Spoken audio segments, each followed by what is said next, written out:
Trump வந்து நான் சொன்ன உடனே போற நிறுத்திட்டாங்கன்னு உடனே அப்ப மோடி அவர்கள் வந்து ட்ரம்ப்பை கண்டு பயந்துட்டாரா அப்படின்ற மாதிரி போஸ்ட் வருதே சார். இந்த மாதிரி ரியாலிட்டி சார் இது. இது அடிப்படை புரிதல் இல்லாம பேசுறவங்க அந்த மாதிரி பேசுவாங்க. ஆ 1971க்கான யுத்தம் 1967 அதற்கான பிளானிங் ஆரம்பிச்சோம்.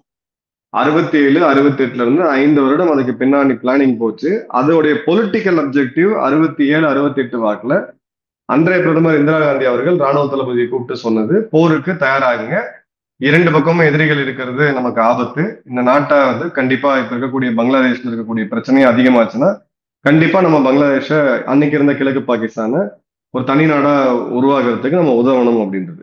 பொலிட்டிக்கல் அப்ஜெக்டிவ் ரொம்ப ரொம்ப கிளியர். யுத்தத்துக்கு ரெடி ஆகுங்க, மிலிட்டரி ஆக்ஷன் மூலியமா நம்ம ஒரு நாட்டுக்கு சுதந்திரம் வாங்கி தரணும் அப்படின்றது. அந்த வேலையை சாம் மானெக்ஷா அவர்கள் பண்ணாரு. அன்னைக்கு ஃபீல்ட் மார்ஷல் ராணுவ தளபதி ஜனவரி மாதம் உடனடியா போர் வேணும்னு சொல்லி இந்திரா காந்தி வலியுறுத்தினாங்க. அவர் மறுத்தாரு. அதன் பிறகு ஒரு 8-9 மாதம் இதுக்கான இதெல்லாம் சுச்சுவேஷன்லாம் அசஸ் பண்ணி எல்லாத்தையும் பண்ணிட்டு தான் கடைசியா நம்ம டிசம்பர் மாதம் அந்த போருக்கு வந்து போகிறோம். இங்கே பொலிட்டிக்கல் அப்ஜெக்டிவ் என்ன?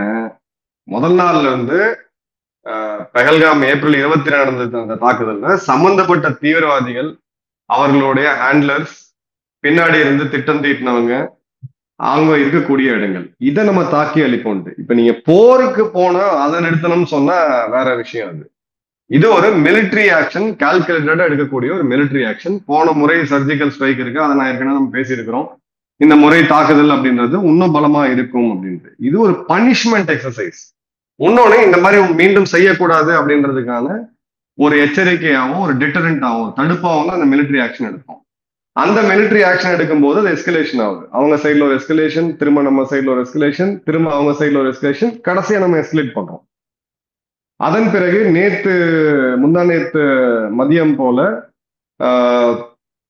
அங்க இருக்கக்கூடிய ஒரு அணு ஆயுதத்தை கையில் வச்சுட்டு இருக்கக்கூடிய பாகிஸ்தான் ராவல்பிண்டிக்கு பக்கத்துல நூர்கான் ஏர்பேஸ் மேல இந்தியாவோட ஏவுகணை தாக்குதல் அவங்களை கொலை நடங்கி போக வச்சது, ஒரு பெரிய லெவல்ல ஸ்தம்பிச்சது. பிறகு அவங்க கேட்டு வராங்க, இல்ல இதோட நிறுத்திக்கலாம் அப்படின்னு சொல்லி டிஜிஎம்ஓ, அவங்களோட டிஜிஎம்ஓ நம்மளோட டிஜிஎம்ஓக்கு போன் பண்றாங்க. அதே சமயம் இது ஏதாவது ஒரு அணு ஆயுத கசிவுதா இருக்கா, அந்த மாதிரியான ஒரு சூழ்நிலை இருக்கா அப்படின்னு சொல்லி அமெரிக்காவுக்கும் போன் பண்றாங்க.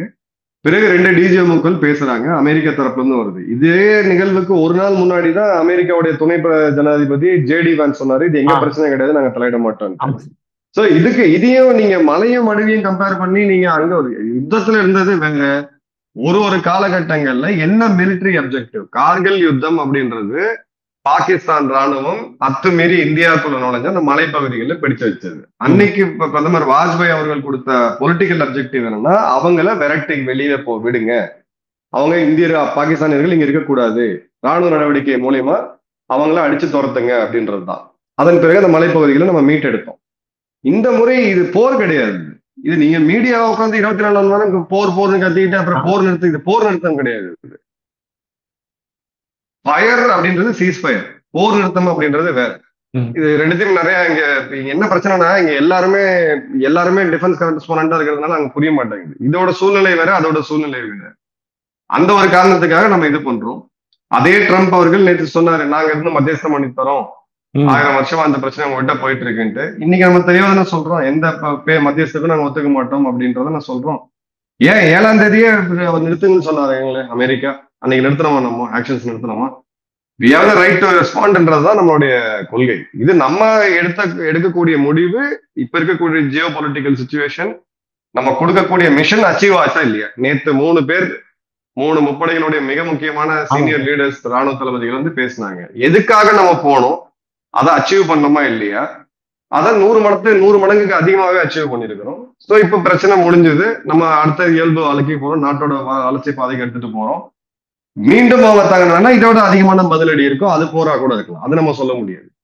அதையும் நம்ம கம்பேர் பண்ண முடியாது சார். இந்த சீஸ்ஃபயர் வயலேஷன் நடந்துமே வந்து அவங்க சில இடத்துல ஒரு அட்டாக் பண்ண மாதிரி தெரிய வருது சார். என்ன, எதுக்காக சார் மறுபடியும் அட்டாக் பண்ண ஆரம்பிக்கிறாங்க அவங்க மறுபடியும்? இல்ல, இது கம்ப்ளீட்டா நான் மீடியாவை பிளேம் பண்ணுவேன். நேற்று இரவெல்லாம் அந்த மாதிரிலாம் எதுவும் நடக்கல. ஒரு சில நிகழ்வுகள், ஈவன் முந்தானத்து கூட 9ஆம் தேதி 10ஆம் தேதி கூட இரவு நடந்த ட்ரோன்ல அது மேக்சிமம் ஒரு 40% வந்து அது டாய் ட்ரோன் தான், பொம்மை ட்ரோன் தான். அது உளவியல் ரீதியான ஒரு தாக்கத்தை ஏற்படுத்தணும், ஒரு மக்களுக்கு ஒரு பயத்தையும் பீதியை ஏற்படுத்தணும்னு சொல்லி ஆயுதங்கள் இருக்கக்கூடிய ட்ரோன், மிலிட்டரி ட்ரோன் கூடவே இந்த டாய் ட்ரோன், டிஜே போன்ற ட்ரோன்களை அவங்க உள்ள அனுப்புனாங்க. பட் மீடியா 24 மணி நேரம் அதை நைட்டு முழுக்க அதை நியூஸா போட்டு போட்டு இப்ப நேத்தே நீங்க வந்து அந்த கேள்வி கேட்கக்கூடியதா இருக்கு, இது பயங்கரமான தாக்குதல், அதெல்லாம் ஒண்ணும் நடக்கல. ஒரு சில ட்ரோன்கள் தென்பட்டு இருக்கு.